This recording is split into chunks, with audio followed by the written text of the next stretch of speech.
This morning, we have a very special guest. Josie is going to sing for us. I asked Josie, come here, Braxton, because I don't know what this is, but I'm sure you will. I asked Josie, I said, what are you going to do so you're not nervous? And she said if she sings, she's going to do the whoa. Is that right? What is the whoa? I just want to see what the... I thought she said worm, and I thought she was going to come flying out of the eye. But what is the whoa? Hit it one time.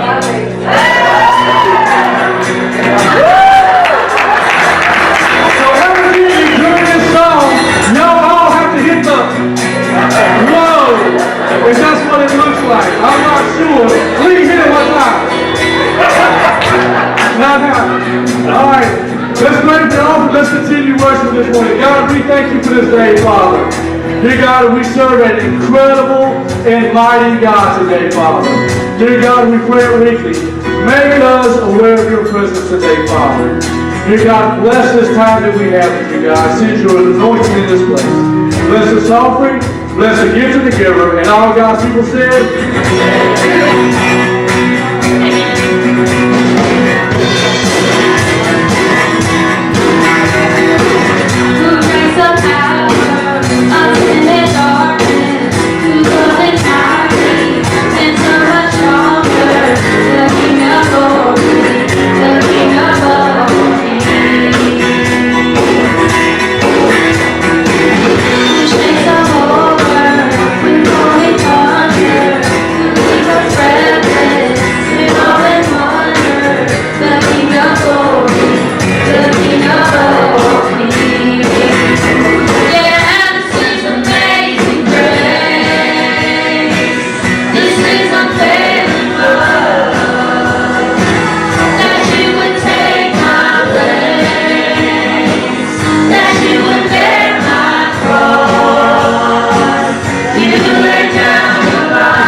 worthy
Hey, Deacon Jones, you do well, y'all? I call that the gorilla room, is what I call that. Just sit there. And so I walked in there, there's Josie standing. I said, you see me next? Nervous. Nervous. And she looked at me, and I said, and I said, you Lord. She said, for Jesus. Amen? Amen. Good job. Amen. You let me sing it! Jesus. You'd sing the house I'll be in Philippians chapter 1 in a few minutes. His name was doing some reading, came across something odd. Franklin Delano Roosevelt, of course, the President of the United States of America, you know that. He used to despise, he says in his journal, I used to despise the long receiving lines at the White House where people would line up and then come shake my hand. And he said, they're not paying attention. It's like church on Sunday morning. They're not paying attention. But, you know, he said, I'll shake their hands. And he says, I know they're not listening to me when I talk to them. And he says, to prove it, he went to his aides and he said, this morning, when they come shake my hand, this long line of people, I'm going to whisper in their ear and I'm going to say, I killed my grandmother this morning. And see what they say. Just to prove they're not listening to me. So there's this long line of people, and they're coming forward.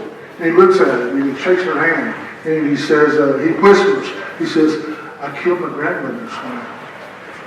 The first person said, marvelous. Wasn't even listening. Shook his hand again, hey, I killed my grandmother this morning. Keep up the good work. Second person. Third person looked at him and said, we're so proud of you. Fourth person, I killed my grandmother this morning. God bless you. God bless you. It wasn't until he came to the Prime Minister of Bolivia. The Prime Minister of Bolivia came to FDR and he shook his hand and FDR said, I killed my grandmother this morning. He heard what Roosevelt said. He looked at him and said, President, I'm sure she had it coming. Amazing big time. I hope you listen to me this morning. Philippians chapter 1. I'm going to come out of verse 12, out of the New Century Version. The NASB doesn't work this way.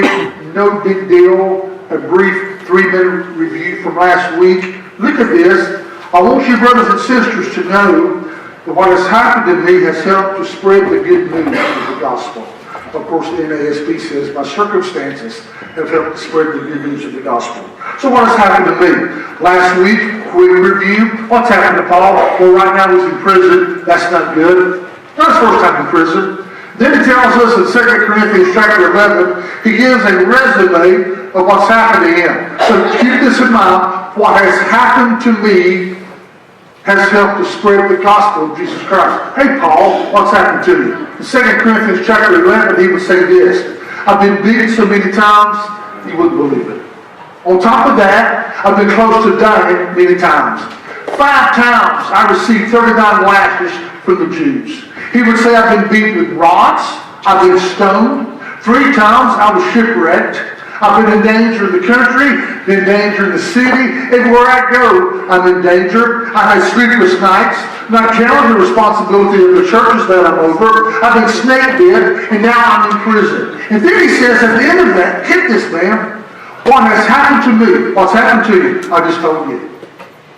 Has been a blessing, and has helped to spread the gospel of Jesus Christ. I must ask you a question. You're here this morning, I'm looking at you. We all have to pass. We know life is not easy, correct? Job says, man, days are full of troubles. Nowhere in the Word of God does it say it's going to be easy. It's going to be a great life. In fact, it tells you life is tough. Jesus then says, in this world, you will have many troubles and you will have many sorrows. So life is not easy. Everyone say amen. Amen. It's not easy. So looking this morning at some people, myself included, you've been through some rough jump in your life. I know what I canceled. Everything from rapes to incest, death. I'm looking at some people I've talked to that's been through that stuff. What has happened to me? What's happened to you? Yes. That's how to spread the gospel. So, the stuff that's happened to you, are you free from it? Well, how do I know if I'm free from it? Well, you can look back at it and say, God brought good out of that. Or, I'm not tied to that. Now, if you can't say that, you're in bondage. Right? That's right. So everything in your life, everything, every good thing, that's easy, and every horrible, bad thing, you must be able to say, I found good in that. Now, if you cannot say that, don't say it. Don't say it with joy. You're in bondage. And that's an area of your life that will hound you, that will destroy you all the days of your life until you get set free from it. The bad thing about that, you will pour that stuff into your kids, you'll pour that stuff into your grandkids, and you'll mess them up with it. You got to be free from it. Charles, that's so stupid. Come on, man. No, God says, I can make all things work together for good. All things, right? Amen. So there's some great stories in this church. Charles, why don't you just shut up? I think I will. Wait.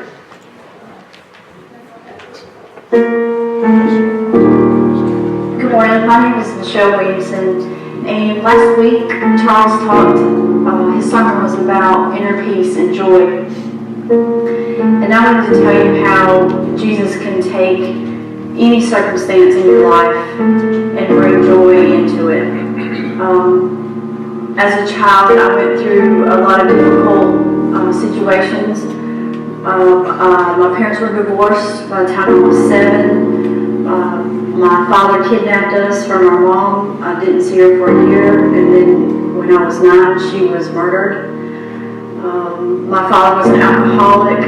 I dealt with a lot of abandonment issues, not having any self-worth. And Jesus, thankfully, came into my life when I was 9 years old. I was saved, and through the years, I have learned how to, through Jesus Christ, of course, how to forgive, how to love myself.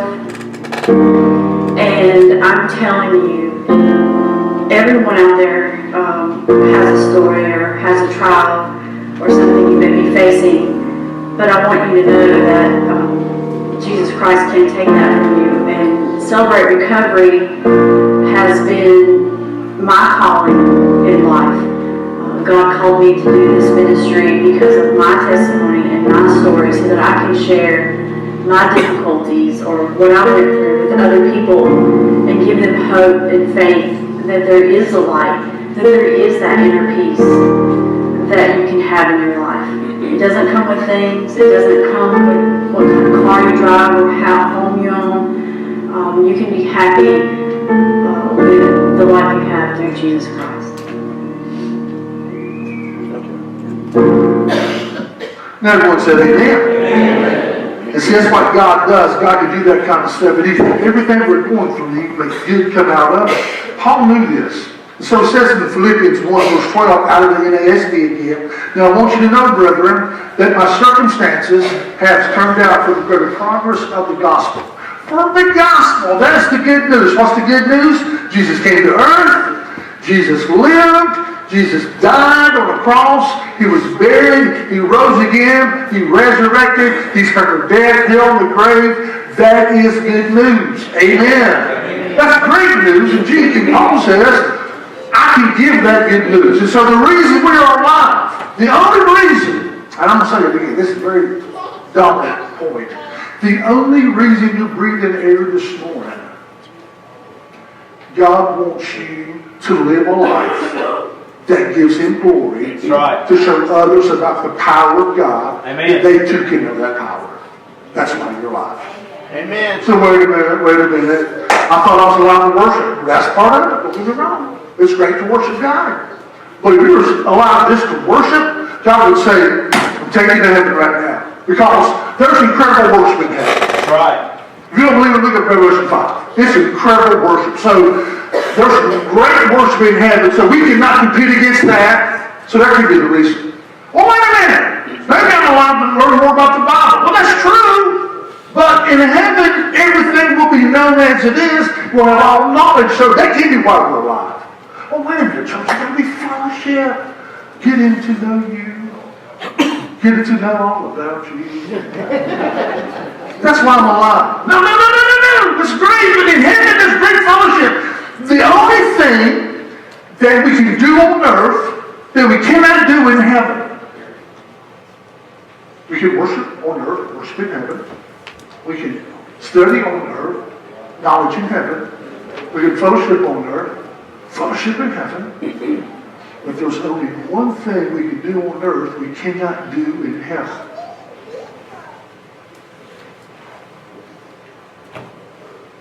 What's the answer?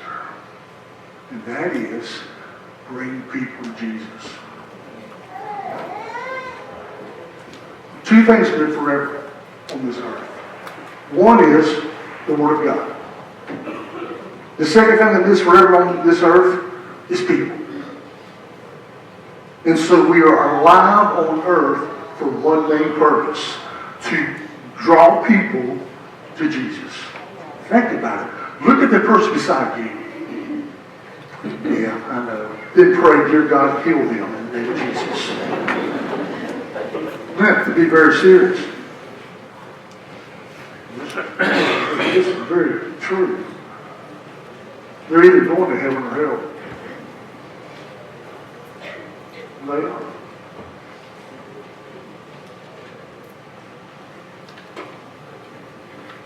Heaven or hell.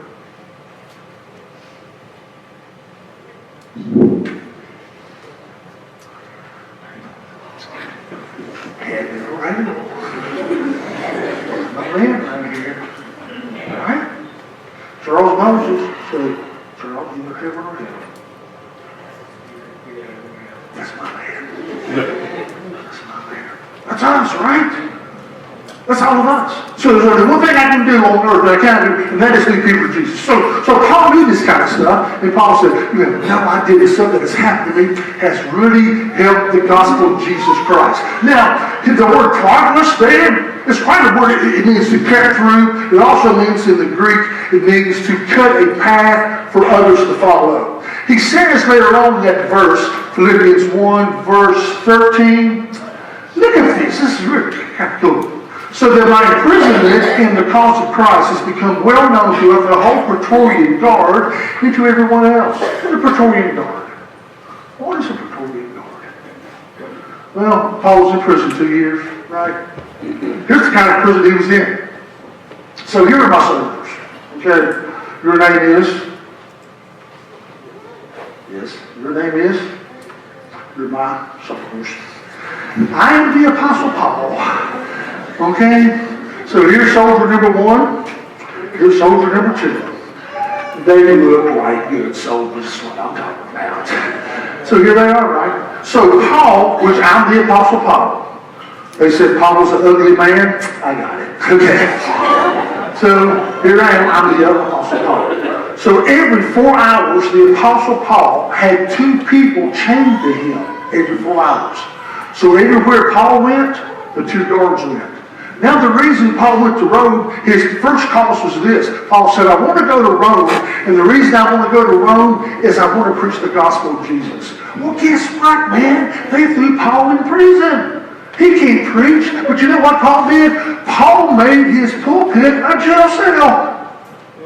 Now get this, history tells us that every 4 hours, Paul was chained to 2 guards. They were handpicked by Caesar. And they are like a cross between the CIA and a West Point graduate. I mean, these are some tough guys. Look at them. They're bad boys. And they would live, and they would be guards for 12 years. And after 12 years, they would be let go, and they would become the leaders of Rome.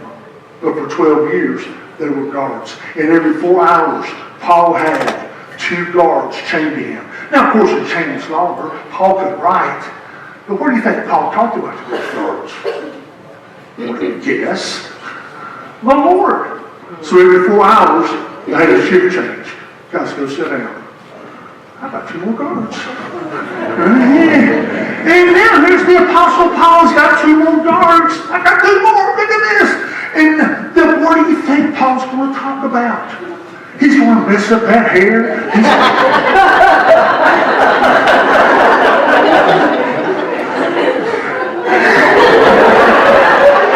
My man, I got this guard. And so for 4 hours, Paul's changing these two guards. And this goes on for 2 years. Every 4 hours for 2 years, Paul gets 2 new guards.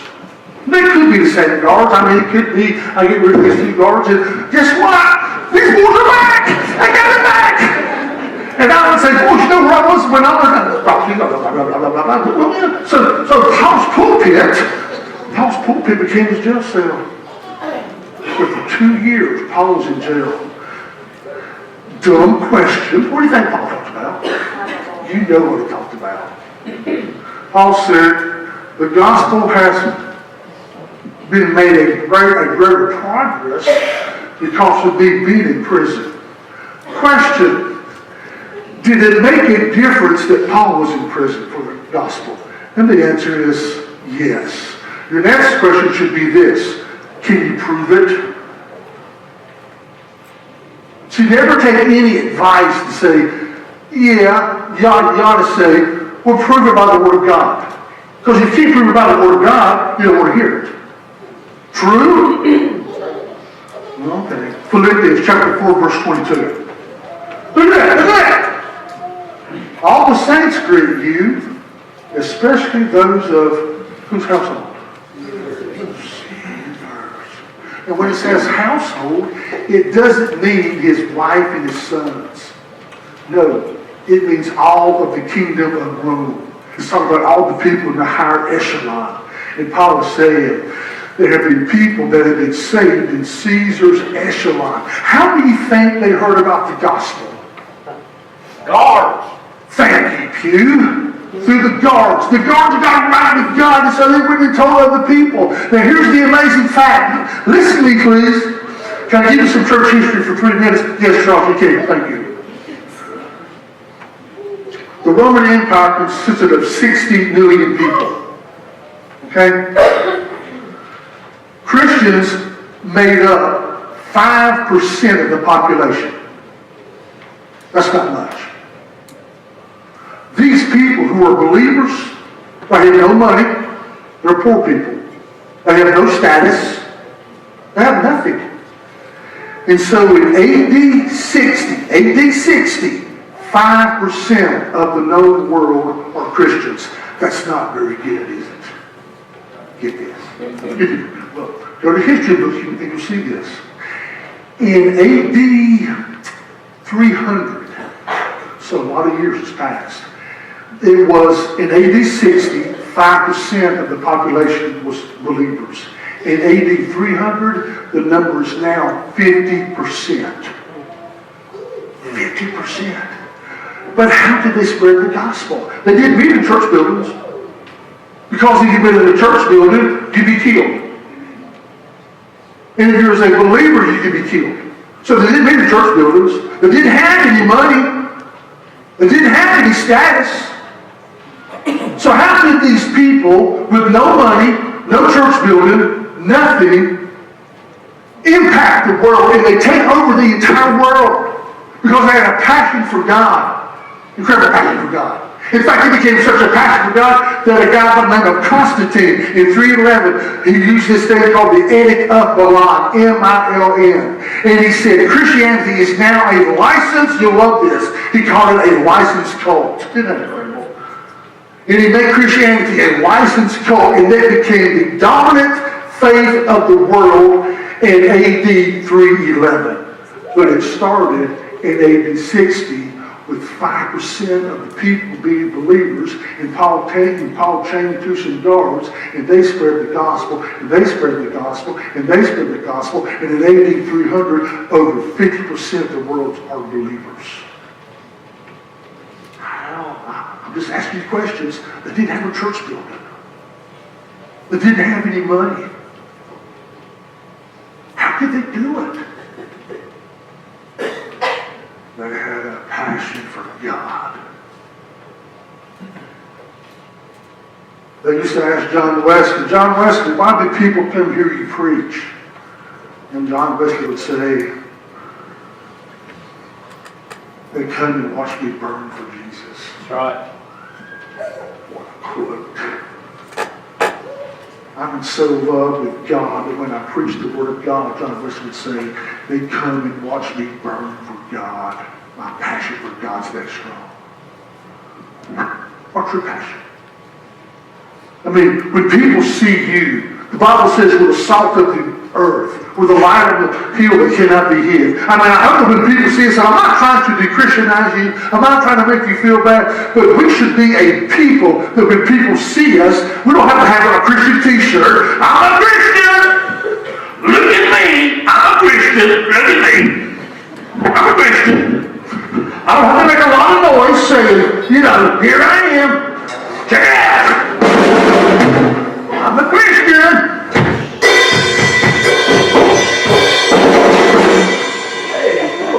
What do you think?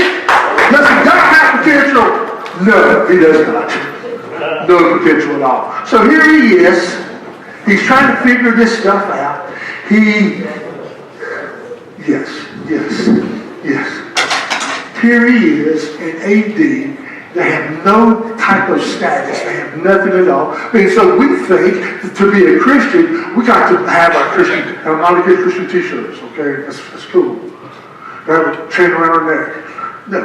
Do you know what makes people more thirsty for God than anything else?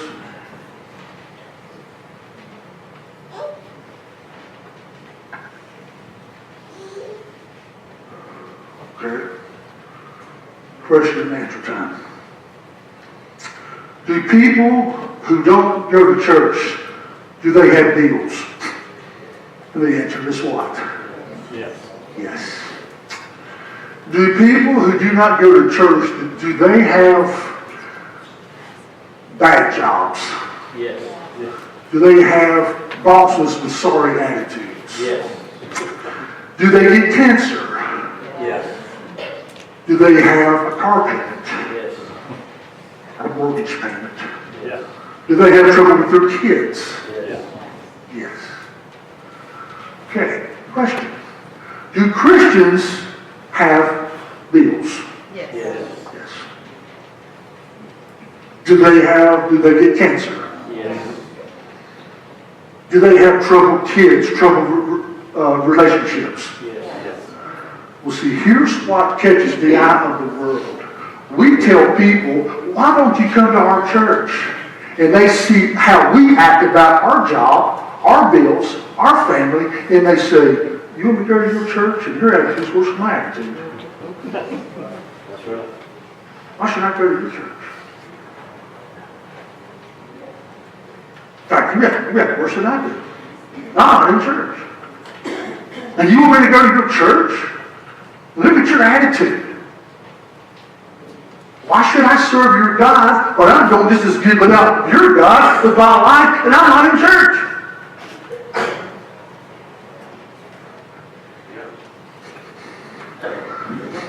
Amen? Right? Amen. I'm not communicating this morning? See, the Word of God says that as believers, when people watch our lives, not hear us, watch us, that we make them thirsty. They want to say, you know what, I went through that disease, or I went through that hard time in life, and I didn't respond that way, but you're going through that hard time in life, and I notice your attitude. Your attitude is absolutely unbelievable. What in the world do you have?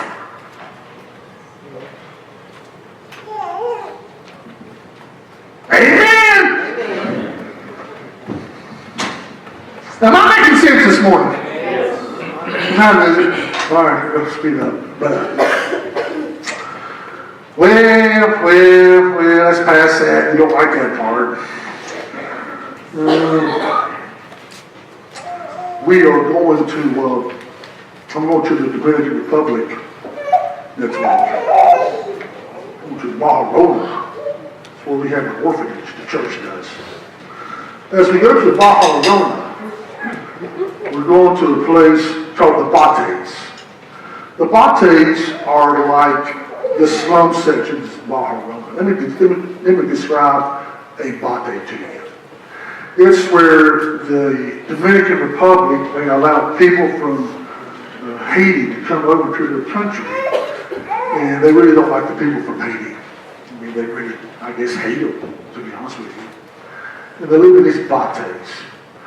We're going to there's 487 bates in Dominican Republic. We're going to bate number 1. Bate number 1, none of the Americans want to go to. And the reason being, it's nasty. That's the one we want to go to. There's over 3,000 people in this bate. Everyone we come in contact with, every man, every woman, every little child, have parasites. All of them do. So we're going to that bate. They eat 1 meal a day. They get to live on dirt floors or concrete floors. No air conditioning. Can you imagine how hot it is in Dominican Republic this week? No air conditioning. No cable TV. I'm out. Okay. No cable TV. When you use the bathroom, our church just built a bathroom in Bate number 1. When I say a bathroom, Rebecca, you know more about it than I do. Tell her. Please bring it to her. So basically, our church gave money so that the community could have a toilet to use. So instead of the church having the toilet or the restroom on the inside of the church, they built it on the outside. So it's basically just a cement wall with a commode there, and there's a bucket of water beside it, so that because there's no flushing water. So basically, you go to the bathroom, and when you go to the bathroom, you just throw the water into the toilet. Yeah. And you use the bathroom, and how did they do when you use the bathroom, Rebecca? He likes some beers. Oh, Okay, so before we didn't have a toilet to use, so they built, using branches, they built us a little shed or a little hut. And then they use this tarp that's a little bit torn. They put the tarp in as a door, and they gave us a bucket to use inside there. And that was the bathroom that we had. But they don't even have that to use. and they keep that so the goats won't get to you while you're using the Yes, you bathroom. have to bring a friend with you to guard the tarp, so that when you're using the bucket, the goats won't come in and Yeah, bother you. yeah. Goat. I like that. And so, there's only 2 bathrooms for over 3,000 people. Now, next Monday, we're going to the church service. Yes. The first time I went, I thought, these poor people. They make $1 a day. They live on dirt floors. They all have parasites. We go to the church, there's open area, no lights, no carpet, no band, nothing.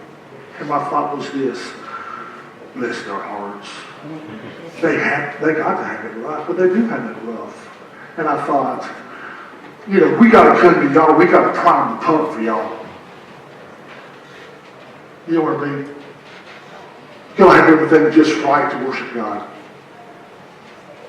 You know, the song's not good, the lighting's not good, the music's not good. We can't worship God.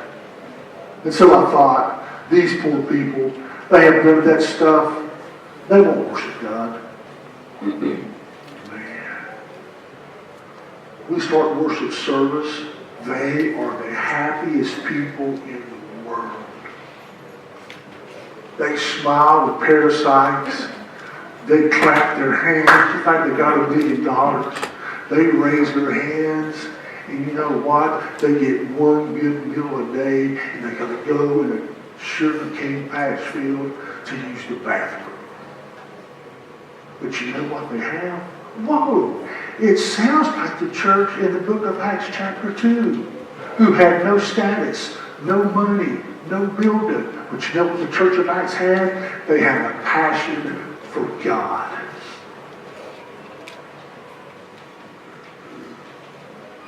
Are you with me this morning?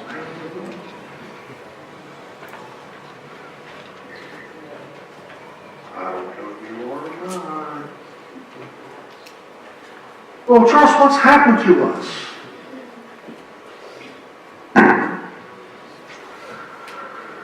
God tells us in Deuteronomy, Charles, please, do you have to go to the Old Testament? Really? In Deuteronomy, this is after God brought them out of Egypt, right? Out of the hard times. Dusty roads, hard times. I talked to you about hard times. Hard times. So they've been in hard times.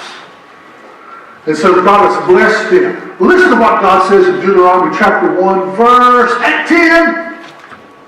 He says, when you have eaten and are satisfied, you shall bless the Lord your God for the good land.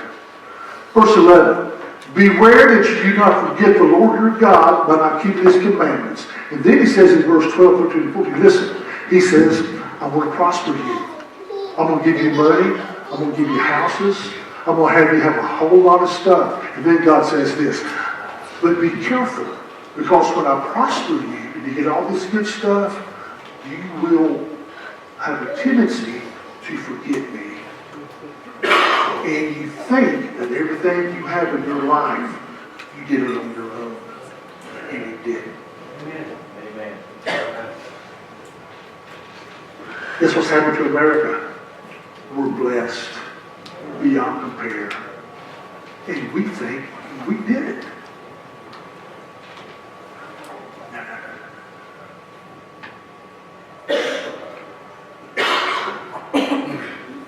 This is not a church on time, far from time. Okay, this is not time. But I used to cut a yard when I was real young. It was a big yard. And I made $7 after cutting the grass 3 hours or 4 hours with a pushing over. And I would come home and my mom would say, how much money did you make, Charles? I said, I made $7. And she would say, 76 belongs to God. And I said, I did see God out there.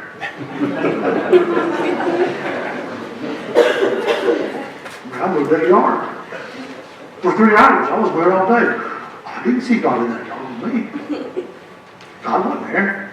I was there, leading bricks and Stratton. But I didn't see God. And my mom would say, Charles, God gave you your lungs air to breathe. He's the one that kept your lungs breathing. He's the one that kept your heart beating. He's the one that gave you eyesight. He's the one that gave you a mind. He's blessed you. You got a mind, you can see, you can walk, you can talk, you can hear. Don't cut that grass. You think you cut that grass. No.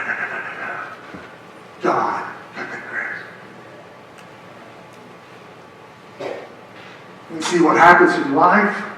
God said, he said in Deuteronomy, he said, I'm going to bless you. I'm going to bless you. I'm going to bless you. But listen, be careful, because after you get so many blessings, you get the thought that you think you did it. You didn't do it. And God says, when that happens, you forget me because of my blessings. Do you have a New Testament verse for that, moms? Because the old backs up the new. Yes, I do! Revelation chapter 3, to the church of Laodicea, a Christian church, God says this, you say you're rich and you have need of nothing, but you don't know that you're wretched, pitiful, poor, blind, and naked. And there are people in the church, myself included here this morning, I would give an altar call, nobody comes, but God would say, every last one of us this morning, we have so many needs, it's unbelievable. But we're so full of ourselves, we don't think we have a need.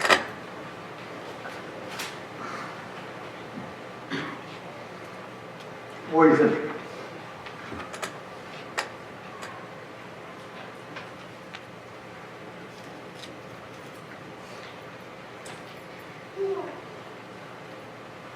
Do you have anything to get you to the church? Yeah. It's 2 minutes till 11. Good news. Well, how should I end this sermon this morning? Because I haven't even got to where I want to go. Paul says, my imprisonment has been for the greater progress of the gospel, because I've been in prison. People have come to know God, and the church went from 5% in AD 60 to over 50%. In AD 300 and 311, they made the Edict of Milan, where the Christianity became a licensed cult. But then they got all kinds of money, then they went backwards. Because we forgot God. But I got to end on a good note. Don't you think so? Sure. Thank you, Bruce. They're talking to me. I appreciate that. Well, Paul then says in Philippians chapter 1, now I'm done in about 5 minutes. We know this verse, verse 21, for to me to live is Christ and die is gain. Okay, everybody say amen. Isn't that a good verse? To live is Christ? Yeah! And to die is gain. Whatever, here's how short it in the Greek. To live is God. Dying is much better. Well, we don't think that way. Paul's pain was in living. Amen. Our pain is in dying. That makes no sense. We're going to do with Paul. Hey, Paul, if you don't quit preaching that gospel, we're going to stone you. Go right ahead and stone before. All right? If you don't start preaching, we're going to beat you with rods. Been beaten before, beat me again. Oh, that does it. If you preach any more, we'll throw you in jail. Last time I was in jail, we had a revival. People got saved. Earthquake happened. It was unbelievable. Throw me in jail. But if you don't quit preaching, Paul, we're going to kill you. Would you please? See, I have a hard time. Because to live is great, but dying, man, it's phenomenal. Because I can go to heaven. Kill me. I'm already a dead man. Where are you with the Apostle Paul? He loves dogs.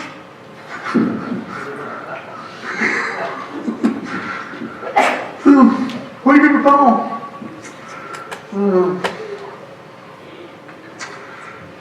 Two more things. When I was in Denton, this is like, I'm 57, I'm an old man. This is like 1987, 1988. We had a little boy, a family going there. We didn't have many people at that time, probably maybe 75. And we had a little boy, about maybe 7. That was Bobby. And Bobby got cancer. Bobby died. His mom tells a story. I told her at the funeral service. She said she went up to his room and she sat on the side of Bobby's bed. And Bobby was just 7 years old. And Bobby looks at his mom. And Bobby says, Mama, what happens when I die? Mom panicked. Here's what she said. Quote, I never will forget these words. She said, Charles, 2-story house, just in the second floor bedroom. She said, I ran into the bathroom, quote, I grabbed the porcelain sink, and I grabbed it so hard that my knuckles were showing. My knuckles were showing in the porcelain sink. And she said this, God, my little boy wants to know what happens when he dies. And I don't know what to tell him. God, help me. And she prayed. She finished praying. She said, I let go of the porcelain sink. And I walked into my little boy's bedroom. And she said, I said this to him, Charles.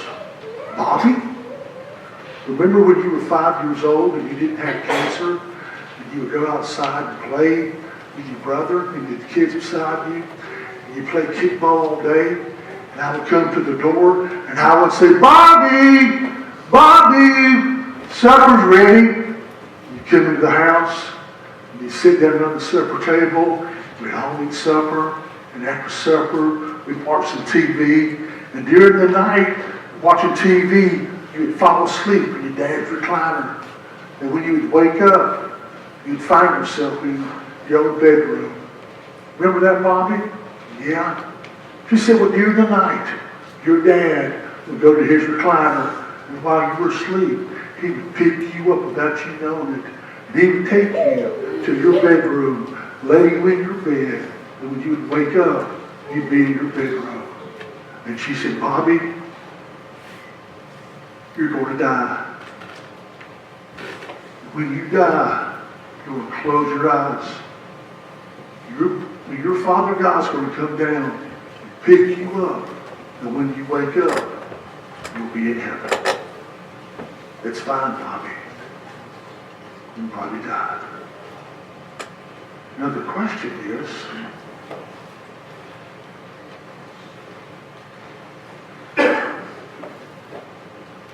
when Christians die, where do they go? Heaven.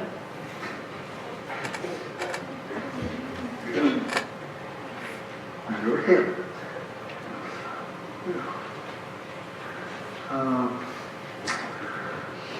I don't have time for this because I got to go preach in a minute.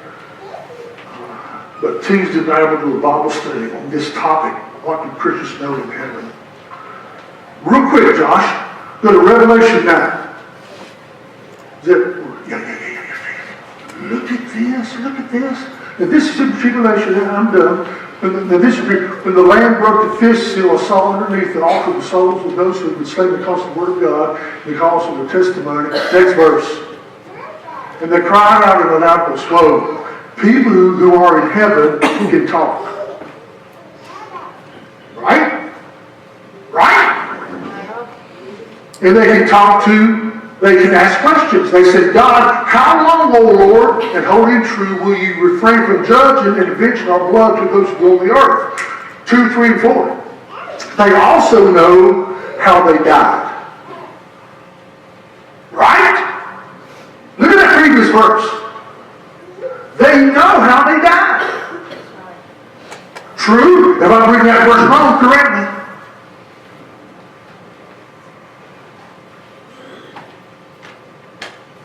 So people who die and go to heaven, they can ask God questions. Right?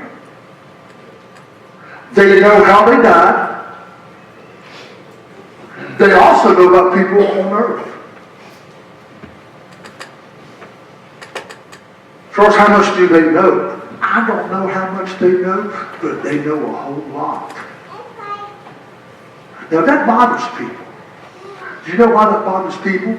Because we're living like hell. Amen? We hate the thought, oh my Lord, you mean they know what I did last night? Forget what they know, God knows it. Amen. Amen?